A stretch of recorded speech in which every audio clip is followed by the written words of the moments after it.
എൻ്റെ റിട്ടയർമെൻറ്റിന് ശേഷം ഞാൻ ആദ്യം ബിസിനസ് ചെയ്യാമെന്നാണ് കരുതിയത്.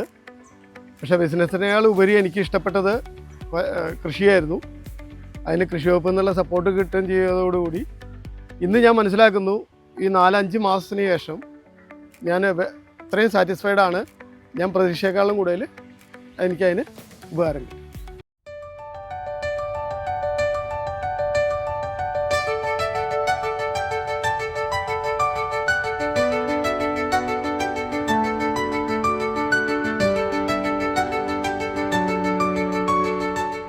റിട്ടയർമെന്റ് കാലഘട്ടം എങ്ങനെ ഫലപ്രദമായി ഉപയോഗപ്പെടുത്താം, ആ ഒരു ചിന്ത സാറിനെ എത്തിച്ചേർത്തത് ഈ ഒരു കൃഷിയിലേക്കാണ്. ഞാനിന്ന് എത്തി നിൽക്കുന്നത് തൃശ്ശൂർ ജില്ലയിലെ ഒളരി അമ്പാടിക്കുളം മേഖലയിലാണ്. ഇന്ത്യൻ വാർത്താ കൃഷിയിടത്തിലേക്ക് ഏവർക്കും സ്വാഗതം. ഇദ്ദേഹമാണ് Sasi K Menon. Sir retire ചെയ്തപ്പോൾ ഈ രീതിയിൽ ഒരു കൃഷിയിടം സജ്ജമാക്കിയിരിക്കുകയാണ്. അതും ഒരു കാട് പിടിച്ചിരുന്ന ഒരു പ്രദേശമാണ് ഇപ്പോൾ ഈ രീതിയിൽ ഒരു കൃഷിയിടമായി മാറിയിരിക്കുന്നത്. നമസ്കാരം. ഇന്ത്യൻ വാർത്താ കൃഷിയിടത്തിലേക്ക് സ്വാഗതം. കൃഷിയിലൊരു പുതുമുഖം എന്ന് പറയാം. വളരെ റീസെന്റ് ആയിട്ട് തുടങ്ങി. അതിൽ തെറ്റുകുറ്റങ്ങളൊക്കെ വന്ന് ഒരു ട്രയൽ ആൻഡ് എറർ പോലെ പരീക്ഷണ നിരീക്ഷണങ്ങൾ നടത്തി കൃഷി ആരംഭിച്ചിരിക്കുന്നു എന്ന് പറയാം. പലതും ഇപ്പൊ മുട്ടിട്ട് നിൽക്കുന്നു, പലതും ഫലം തന്നു തുടങ്ങിയിരിക്കുന്നു. എങ്ങനെയാണ് ഈ ഒരു കൃഷിയിലേക്കുള്ള ഈ ഒരു യാത്ര എങ്ങനെയായിരുന്നു? കൃഷിയിലേക്ക് ഞാൻ 2025 മെയ്യിലാണ് ഞാൻ റിട്ടയർമെന്റ് ആവുന്നത്. എന്തായിരുന്നു സെൻട്രൽ ഗവൺമെന്റ് സർവീസ് ആയിരുന്നു, ബോർഡർ റോഡ് ഓർഗനൈസേഷനിലായിരുന്നു. അവിടുന്ന് റിട്ടയർമെന്റ് ആയതിനു ശേഷം ഫ്രീ ടൈം എങ്ങനെ യൂസ് ചെയ്യാം എന്നുള്ളൊരു ചിന്ത മനസ്സിൽ വന്നു കഴിഞ്ഞപ്പോൾ ആദ്യം തോന്നി എവിടെയെങ്കിലും കുറച്ച് കൃഷി ചെയ്യാൻ തോന്നി. അപ്പോൾ എൻ്റെ തന്നെ ഒരു 6 സെൻറ്റ് സ്ഥലം കിടപ്പുണ്ടായിരുന്നു. അവിടെ ഞാൻ കുറച്ച് ഇതുപോലെ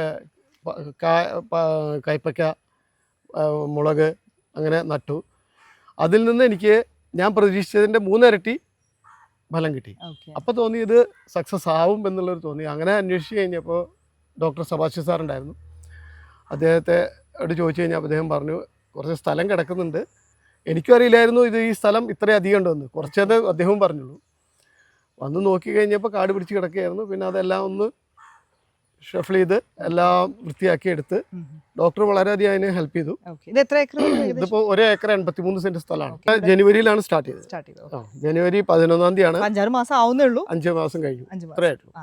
പ്രധാനമായിട്ടും വാഴ വെച്ചിട്ടുണ്ടായിരുന്നു. പിന്നെ കുമ്പളം, പയറ്, മത്തൻ, അതൊക്കെ വിളവെടുപ്പ് കഴിഞ്ഞു. കുമ്പളവും പയറും മത്തനും വിളവെടുപ്പ് കഴിഞ്ഞു. അതെന്ന് പറഞ്ഞു കഴിഞ്ഞാൽ എനിക്ക് ആ ഇറക്കിയെല്ലാം കൂടുതൽ പൈസ കിട്ടി. അത്രയും ഹാപ്പിയാണ്. കാല് വെച്ചത് ഒരു നല്ല മേഖല നല്ല. ഇപ്പൊ എന്തൊക്കെയുള്ള ഇതുണ്ട്, കയ്പക്കയുണ്ട്, വെണ്ടയുണ്ട്, പടവലമുണ്ട്, കുമ്പളമുണ്ട്. പടവലവും കയ്പയും പൊട്ടിച്ചു തുടങ്ങി. അത് രണ്ടും പൊട്ടിച്ചു തുടങ്ങി. ബാക്കി വെണ്ടക്കായും പൊട്ടിച്ചു തുടങ്ങി. പിന്നെ കുറച്ച് ചീര നട്ടിട്ടുണ്ട്. ഒരു 2 തടം ചീര നട്ടിട്ടുണ്ട്. അപ്പോൾ നമ്മുടെ ഇപ്പൊ വീട്ടാവശ്യത്തിനൊക്കെ കിട്ടുന്നുണ്ട്. വീട്ടാവശ്യം ഞങ്ങള് അത്യാവശ്യം ഇത് ഒരു നമ്മുടെ ആവശ്യം കഴിഞ്ഞ് വിൽക്കാനുള്ള ഉണ്ട്. അത്യാവശ്യം ജൈവ രീതിയിൽ തന്നെ അല്ല, ഞാൻ വേറെ ഒരു വളവും ചെയ്യുന്നില്ല. അത് കൃഷി വകുപ്പിൽ നിന്നുള്ള ഡയറക്ഷൻ കൂടി ഉണ്ട്. അതിന്റെ ജൈവവളത്തിൽ തന്നെ ചെയ്യാൻ ശ്രമിക്കുന്നു. ഇതൊക്കെ നമുക്ക് കീടനിയന്ത്രണമൊക്കെ കാണാം. ഇങ്ങനെ ഇത് ഒരു ട്രാപ്പാണ്. ഇതിലെ ഒരു ഹോർമോൺ ഇട്ട് കൊടുത്തു കഴിഞ്ഞ് കഴിഞ്ഞാൽ ഈ കീടങ്ങൾ വന്നിട്ട് അത് അതിനകത്ത് ഇരിക്കും. പിന്നെ അതിന് പുറത്ത് പോകാൻ പറ്റില്ല. അപ്പോൾ അതുകൊണ്ട് എന്താ വെച്ച് കഴിഞ്ഞാൽ ഇതിൽ വരുന്നതിലും കൂടുതൽ കീടം അതിലേക്ക് അട്രാക്ട് ആവും. നല്ല രീതിയാണ്. പിന്നെ അവരെന്നെ പറഞ്ഞു തന്നു വേപ്പെണ്ണയും അത് സ്പ്രേ ചെയ്യാൻ പറഞ്ഞു. അത് ആഴ്ചയിൽ ഒരു പ്രാവശ്യം സ്പ്രേ ചെയ്യും. വിത്ത് കുറച്ചൊക്കെ ഇവര് കൃഷി വകുപ്പിൽ നിന്ന് തൈകൾ തന്നിരുന്നു. അത് വെണ്ടയും ഇതെല്ലാം എന്താ പറയുന്നത് കൊത്തമര അങ്ങനെയെല്ലാം തന്നിരുന്നു. ബാക്കിയുള്ളത് ഞാൻ മണ്ണുത്തിന്ന് പോയി വാങ്ങി. ഇപ്പൊ ഞാൻ മുളപ്പിക്കാൻ തുടങ്ങി. ഇവനാണ് നമ്മുടെ ബാക്ക് ബോണ്. അവന്റെ സമയം കിട്ടുന്ന സമയത്ത് മൊത്തം കൂടെ വരും. പേരെന്താ? ശ്രീഹരി. അവന് പഞ്ചിലായി, അവനുണ്ടാവും കൂടെ. കാരണം ടാപ്പ് തുറക്കണം, അല്ലെങ്കിൽ വെട്ടുകത്തി എടുക്കണം, അതെടുക്കണം, അതിനെല്ലാം ഹെൽപ്പ്. അത്യാവശ്യം എല്ലാം പുതിയ തലമുറയും ഒരു കൃഷിയിലേക്കൊക്കെ അവൻ ഇൻട്രസ്റ്റഡ് ആണ്. അവൻ ഫുള്ളി ഇൻട്രസ്റ്റഡ് ആണ്. അതുകൊണ്ടായി വരുന്നത്. കാലത്ത് ഞാൻ 5 മണിക്ക് എഴുന്നേറ്റ് കഴിഞ്ഞാൽ അവൻ എൻ്റെ കൂടെ എഴുന്നേറ്റ് വരും. പുലർച്ചെ 6-7 മണി വരെ അവൻ എൻ്റെ കൂടെ നിൽക്കും. പിന്നെ പോയി അവൻ ഫ്രഷ് ആയിട്ട് വേണം അവന് സ്കൂളിൽ പോകാൻ. ഓ അങ്ങനെ അപ്പോൾ രാവിലെയൊക്കെ വന്ന് ഹെൽപ്പ് ചെയ്യും. രാവിലെ ഇപ്പോഴത്തെ തലമുറയൊന്നും അങ്ങനെ കാണാൻ കിട്ടില്ല. അതില്ല, അവന് ആ ഇൻട്രസ്റ്റ് ഉണ്ടാവും. ഓ നല്ല കാര്യം. ഓക്കെ. അങ്ങനെ പിന്നെ എന്തൊക്കെയാ പിന്നെ പ്രധാന ഇനി എന്തൊക്കെയാണ് ഇവിടുത്തെ ഒരു എക്സ്പാൻഷൻ പ്ലാൻ എന്തൊക്കെയാണ്? എക്സ്പെൻഷൻ എന്ന് പറഞ്ഞു കഴിഞ്ഞാൽ ഞാൻ മെയിനായിട്ട് ഉദ്ദേശിക്കുന്നത് പറഞ്ഞു കഴിഞ്ഞാൽ പച്ചക്കറിയാണ്. പച്ചക്കറിയിൽ കോൺസെൻട്രേറ്റ് ചെയ്യാനാണ് ഉദ്ദേശിക്കുന്നത്.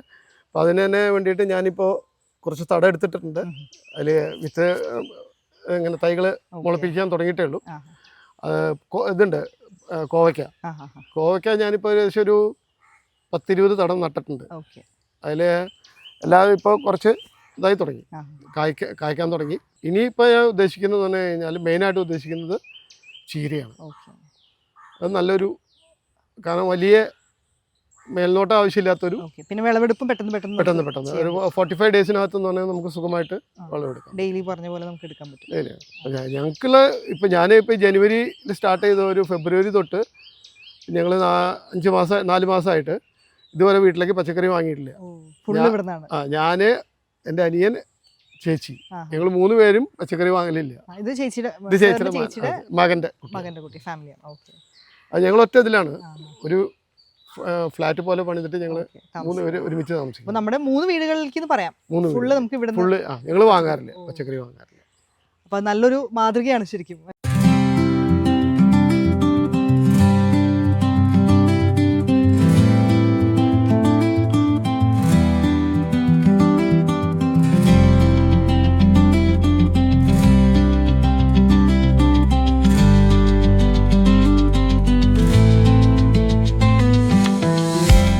നല്ലൊരു മാതൃകയാണ് ശരിക്കും. കൃഷി ചെയ്ത് നമുക്ക് ആവശ്യമുള്ളത് സ്വയം പര്യാപ്തത നേടുക, നമ്മൾ തന്നെ കൃഷി ചെയ്ത് കഴിക്കുക.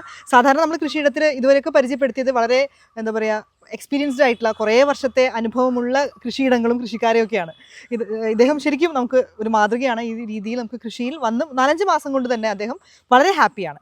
എന്തായാലും വളരെ സന്തോഷം കൃഷിയിടത്തിൽ ശശി സാറിനെ നമുക്ക് പരിചയപ്പെടുത്താൻ കഴിഞ്ഞതിൽ. ഇതുപോലെ വ്യത്യസ്തമായ മറ്റൊരു കൃഷിയിട കാഴ്ചയുമായി വീണ്ടും കാണാം. നമസ്കാരം.